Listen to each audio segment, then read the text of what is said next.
আমার লাইফের সবচেয়ে বড় একটা গুরুত্বপূর্ণ পাওনা এবং আমার একটা স্বপ্ন।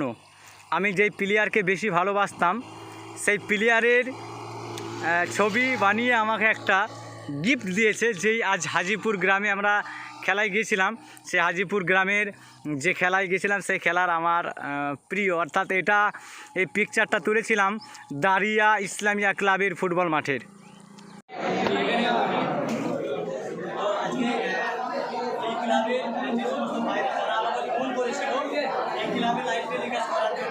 এবং এরা বাচ্চা, এদেরকে আমি নিজে হেল্প করেছি।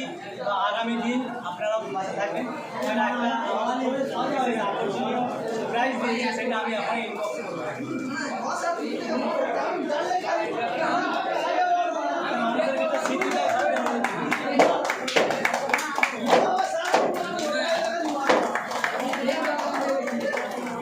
আপনারা আগে কমেন্ট করেন, তারপর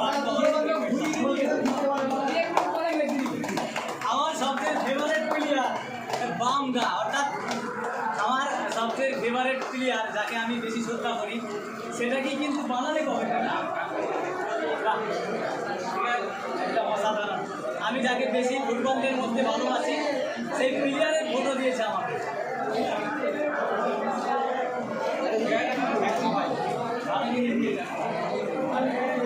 তো আজকে আমরা একটা খুবই গুরুত্বপূর্ণ কথা নিয়ে আসছি। আমার সামনে যে সমস্ত ছেলেগুলো রয়েছে এরা সবাই স্টুডেন্ট, 1 নম্বর। 2 নম্বর, এরা সবাই আমার ধর্মের ভাই, এখানে কোনো অন্য ধর্মের ভাই নেই। তো বিষয়টা হচ্ছে, আজকে যে জায়গায় আমরা খেলাতে গিয়েছিলাম ফুটবল খেলা, আমি প্রায় 8 বছর ইউটিউব চালাই। আমাদের সবচেয়ে বড় ইউটিউব চ্যানেলের নাম হলো এম দাদা হুজুর, যেটা শুধু আমার ধর্মের প্রচারই করি। আর এটা আমার ফেসবুকটা হলো বাঙালির প্রিয় খেলা ফুটবল। তো আজকে যে জায়গায় খেলাতে গিয়েছিলাম, সত্যি কথা আমার উপরওয়ালার সৃষ্টিকর্তার কসম খেয়ে বলছি, এই ছেলেগুলো যাদের সাথে ফুটবলটা খেলেছে, যাদের সাথে ফুটবলটা টক্কর দিয়েছে, আমি তো ভাবতে পারিনি যে এরা এভাবে ফুটবল খেলবে। তো আগামী দিন আমি এদেরকে নিয়ে, আমি কোনো দিন ফুটবল টিম মানে টিম মেম্বার বা ফুটবল খেলা ধরবো এরকম আমার কোনো উদ্দেশ্য নেই। আমি ইউটিউবার হিসেবেই থাকবো। কিন্তু যে এলাকায় খেলায় গেছিলাম সেই এলাকার 4টে স্টুডেন্ট, অর্থাৎ তারা ক্লাস 9, 10-এ পড়ে, তারা আমাকে একদিন হঠাৎ ফোন করে বলে, আমাদের এলাকায় একটা খেলা ছেড়েছি, আপনাকে হেল্প করতে হবে এবং আপনাকে একটা ভিডিও পোস্ট করতে হবে। সেই ভিডিও থেকে 8টি দলই কিন্তু এসেছিলো, এবার বলেছিল আমার একটা টিম করতে হবে। তো আমি ভোলাকে দায়িত্ব দিয়েছিলাম। তো আজকে আমার টিম কিন্তু হেরে গেছে, কিন্তু যা খেলেছে লাইভটা আপনারা দেখে আসবেন, তাহলে বুঝতে পারবেন।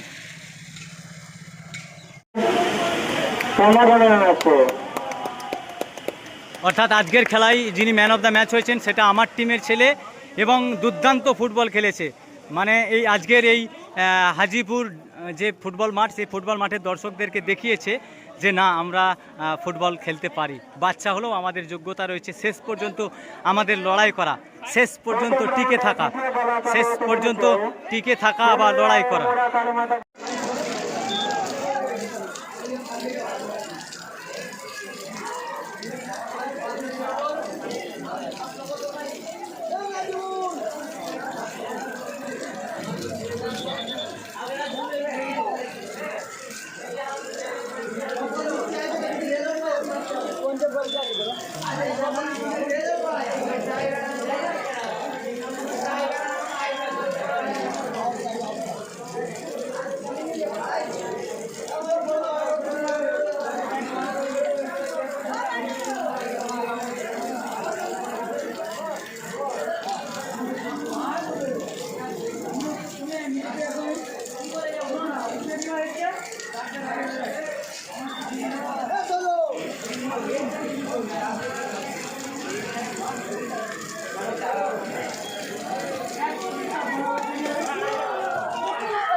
রাখতে পারবেন 41 কিলো ধামাকা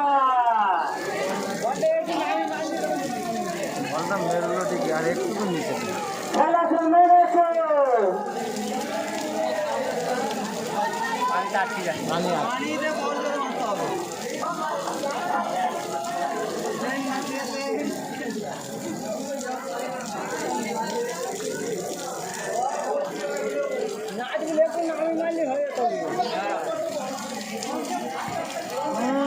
পানিটা আটকে যাচ্ছে, বল ধানে আটকে যাচ্ছে। বচ্চনকে তুলতে হবে। ভাইপো আমাদের ভালো হালকা ছেলে নামাতে হবে, মানিককে নামাতে হবে। উল্টে